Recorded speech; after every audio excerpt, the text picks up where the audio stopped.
Social security के क्षेत्र में शानदार काम के लिए भारत को इंटरनेशनल सोशल सिक्योरिटी एसोसिएशन यानी आईसा की तरफ से outstanding achievement in social security award 2025 मिला है। इस मौके पर लेबर सेक्रेटरी वंदना गुरनानी से खास बातचीत की हमारे सहयोगी प्रकाश प्रियदर्शी ने।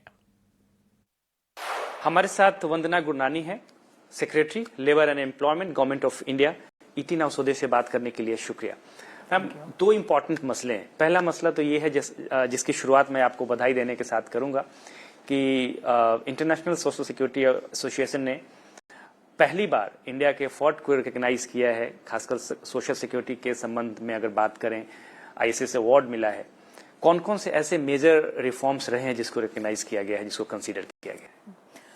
तो ये जो अवार्ड इंडिया को मिला है, जो कि हमारे माननीय मंत्री जी ने 3 अक्टूबर को रिसीव किया है मलेशिया में, इंटरनेशनल सोशल सिक्योरिटी एसोसिएशन ने दिया है।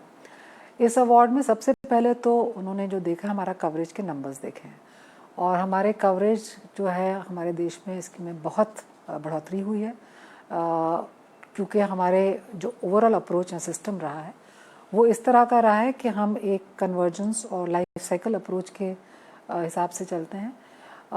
एक व्यक्ति को, एक हमारे नागरिक को डिफरेंट लाइफ स्टेजेस में जो सोशल सिक्योरिटी की आवश्यकता है, उसको कैसे उसको उपलब्ध हो, उसको विचार में रखते हुए हमारा सोशल सिक्योरिटी सिस्टम काम करता है। कन्वर्जेंस मॉडल के रूप में काम करता है। तो जैसे बच्चे के पैदा होने में उसको क्या क्या मतलब जन्म के टाइम, चाहे वो न्यूट्रिशन है हमारे आईसीडीएस के थ्रू, माँ को मैटरनिटी बेनिफिट है उसको अशोर्ड वेजेस के थ्रू, या प्रधानमंत्री मातृ वंदना योजना के द्वारा, या पीएम पोषण स्कीम के द्वारा, आगे चलकर हमारे पीडीएस सिस्टम में रेशन जो दिया जाता है।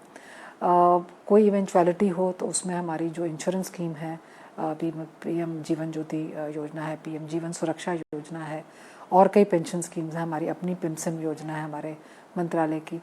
ईएसआईसी के थ्रू जो एक डिसेबिलिटी, सिकनेस, अनएम्प्लॉयमेंट के बेनिफिट दिए जाते हैं, वो हेल्थ के जो बेनिफिट्स दिए जाते हैं ईएसआईसी या पीएम आयुष्मान भारत योजना के थ्रू, आगे चल के जो पेंशन के हमारे बहुत सारे इनिशिएटिव्स हैं, तो इन सब में जो बहुत एक्सपेंशन हुआ है, पीएम किसान है, एमजी नरेगा है, तो ये विभिन्न हमारे जो कार्यक्रम हैं उससे डिफरेंट स्टेजेस में सोशल सिक्योरिटी का एक सेफ्टी नेट हमारे यहाँ हमारे नागरिकों को रहता है।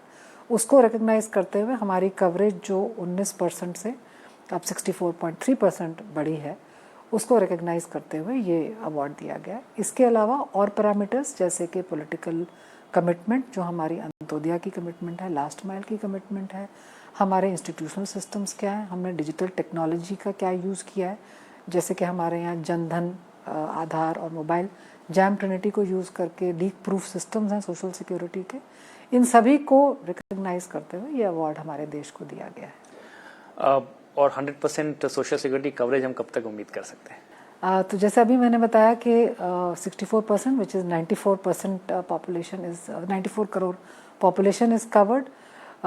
इसको हम 1 साल में बढ़ा के 100 करोड़ तक ले जाना चाहते हैं, फिर उससे बाद और बढ़ाना चाहते हैं। इसी तरह हम विभिन्न स्टेजेस में चाह रहे हैं कि हमारा एक यूनिवर्सलाइजेशन की तरफ मूव रहे। जैसे अभी हमारे यहाँ ऑर्गेनाइज अनऑर्गेनाइज दोनों के लिए पेंशन इंश्योरेंस स्कीम है, उसी तरह आगे कोड ऑन सोशल सिक्योरिटी आने पर अनऑर्गेनाइज सेक्टर्स का एक बहुत सिस्टमैटिक सोशल सिक्योरिटी फंड बनाने का प्रावधान है।